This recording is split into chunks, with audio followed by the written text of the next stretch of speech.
Silakan direview. Atau teman yang lain dari sekilas tadi sudah pembelajaran mendalam. Sebenarnya rata-rata itu teman-teman itu sudah melakukan pembelajaran mendalam loh. Tetapi memang belum terlalu ditonjolkan saja. Kan normally orang ngajar itu pasti harusnya itu mengaitkan dengan kehidupan sehari-hari atau yang dekat dengan contoh-contohnya itu yang dekat dengan murid atau peserta didiknya. Harusnya seperti itu. Kalau yang belum berarti silakan nanti nextnya kaitkan materi apapun, cari contoh yang dekat dengan murid, gitu ya. Kemudian yang sering terlupa adalah teman-teman itu melakukan assessment for learning. Jadi assessment for learning itu tidak harus di akhir. Pada saat pembelajaran itu teman-teman menanyakan, sudah paham belum? Mana yang belum dipahami? Nah itu sebetulnya di tengah-tengah. Paham ya teman-teman ya? Ketika Bu Novi tanya seperti itu kan Bu Novi sedang assessment itu. Kalau misalnya teman-teman paham Bu, oke, berarti paham. Belum Bu, bagian mana? Yang bagian mana yang belum itu, dan kita tidak lanjuti. Jadi itu, teman-teman harus terbiasa melakukan itu. Ketika menyampaikan topik, jangan di akhir. Di tengah-tengah pun teman-teman harus melakukan. Assessment itu tidak harus selalu menggunakan misalnya kertas, paper based, atau menggunakan aplikasi yang sekarang itu kan lebih sedang marak ya. Assessment itu menggunakan TIK, bisa Quizzes, atau yang lain. Kalau SD mungkin belum terlalu ya. Karena kan ada SD yang memang tidak boleh bawa HP, dan sama anak Bu Novi pun juga sama, tidak boleh bawa HP, bahkan di rumah pun tidak menggunakan HP. Tetapi untuk sekarang sekolah-sekolah itu sudah mempunyai smart TV yang memang sudah bisa touchscreen, bisa menggunakan itu. Di SD teman-teman sudah ada kan? Sudah kan? Nah, bisa menggunakan itu. Misalnya tidak apa-apa satu soal atau dua soal, satu siswa satu soal misalnya asesmennya, boleh siswanya maju untuk jawabannya, itu boleh, gitu ya. Jadi teman-teman, asesmen tidak selalu menggunakan paper based ataupun menggunakan TIK. Asesmen secara langsung pun juga harus ada, dan teman-teman itu wajib melakukan asesmen sebelum pembelajaran, pada saat pembelajaran, di akhir pembelajaran.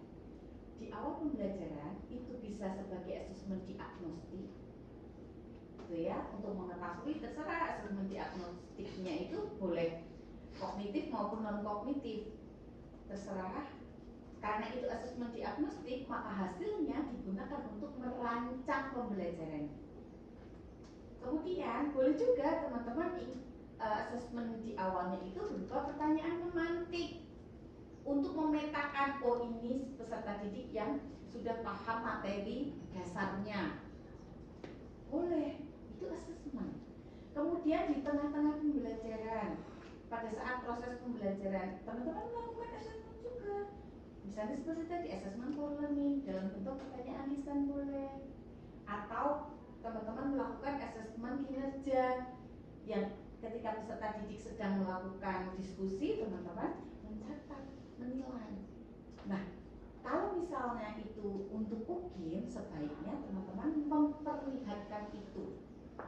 Misalnya peserta didik sedang berdiskusi, Anda melakukan membimbing dalam kelompok kecil, gitu ya. Dibimbing misalnya, sudah paham belum? Yang mana yang belum misalnya?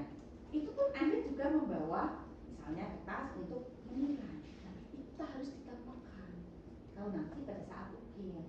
Kalau misalnya dalam pembelajaran biasa, Anda harusnya pun seperti itu.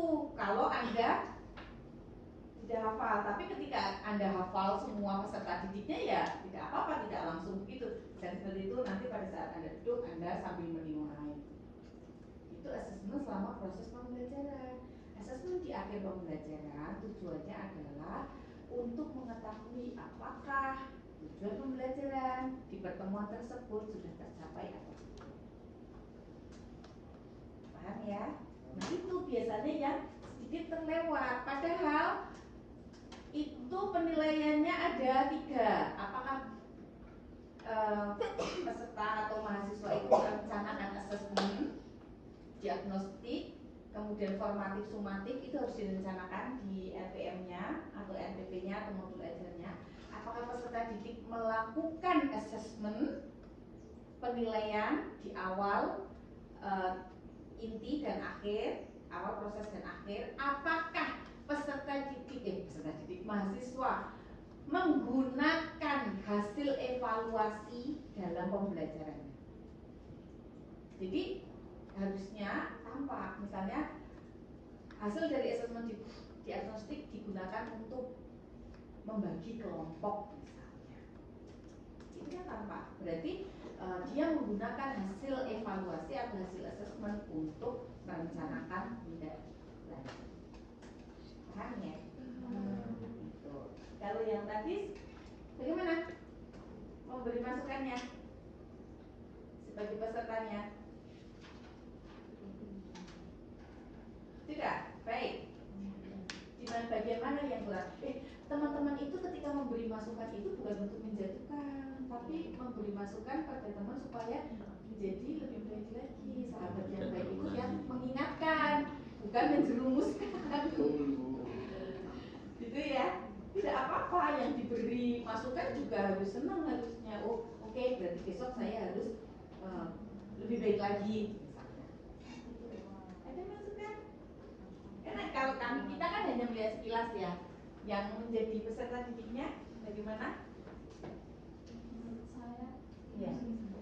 Boleh. Saya respon guru itu kurang interaktif, jadi siswanya itu ketika beliau kurang termotivasi. Oke. Ini juga ya, memberikan klarifikasi dan juga penghargaan. Grow mindset, tidak boleh menghakimi ketika peserta didik melakukan kekeliruan.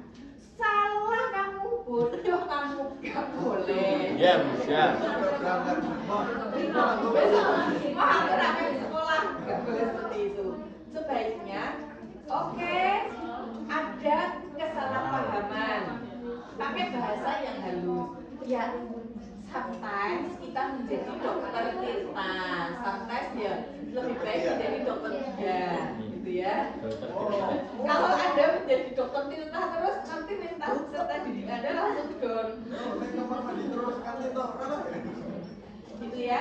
Jadi berikan respon, itu merupakan motivasi untuk peserta didik. Bagus, sudah berani menjawab, tetapi ada yang masih kurang tepat. Seperti itu, beri penghargaan dulu. Apa yang menurut Anda itu patut dihargai? Misalnya, bagus suaramu lantang, meskipun jawabannya salah, gitu ya. Bagus suaramu lantang, berani menjawab, tetapi masih ada yang harus diperbaiki. Nah seperti itu. Jadi dia sudah senang dulu. Ketika orang senang, itu lebih mudah untuk menerima masukan. Beda ketika kita sudah jengkel, masukan apapun kita mencoba untuk denial, untuk menolaknya. Paham ya? Ada lagi? Nah itu respon ya, respon guru. Ketika ada peserta didik bertanya, menjawab, itu kita harus responsif memang, apalagi teman-teman untuk di level dasar. Tuh. Buat peserta didik itu senang berangkat sekolah. Anak saya itu senang sekali berangkat sekolah, heran saya. Saya itu sampai heran. Jadi bangun ketika kami bangunkan 5:30 marah. Harusnya itu jam 5. Subuhan ya 5:30. Kan dia belum wajib kan, memang masih kelas 3 kan belum wajib. Jadi tetap bangun sholat subuh dia, tapi dia nggak mau. Padahal kita sudah beritahu harusnya alarm itu kamu setting sendiri. Alarm adik itu jam 5:30, ya sudah. Harusnya settingnya jam 5. Tapi kan lebih enak dibangun, kalau tidak bisa. Saking senengnya berangkat sekolah itu harus pagi. Padahal yang ngantar itu masih kriip-kriip. Masih Saking bergelut semangatnya. dengan Jadi dapur. sampai heran. Berarti itu sebagai orang tua itu berpikir anak saya betah di sekolah, anak saya senang di sekolah. Ketika saya tanya, Dek, berarti kelas 4 nanti missnya ganti. Adik mau miss itu aja. Yang jadi itu artinya wali kelasnya berhasil membuat peserta didik nyaman di kelas. Jadi sebaiknya, apalagi teman-teman di level dasar ya, like dislike anak itu sangat kental, belum bisa membedakan atau belum bisa menahan bahwa saya nggak suka, ya sudah. Apalagi gen alpha sekarang nggak suka ya nggak suka, pasti akan disampaikan, gitu ya. Nah itu buat kita menjadi sosok yang dirindukan oleh peserta. Itu artinya apa yang kita sampaikan peserta didik itu akan lebih mudah untuk menerima. Tuh, lagi?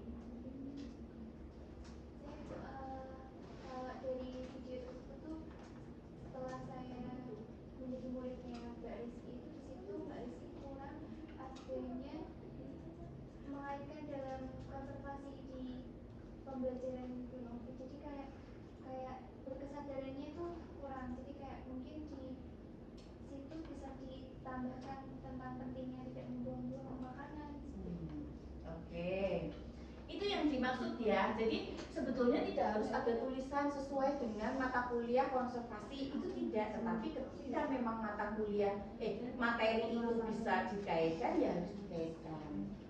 Gitu. Dan Anda kan satu RPM itu kan dipakai untuk beberapa mata kuliah kan?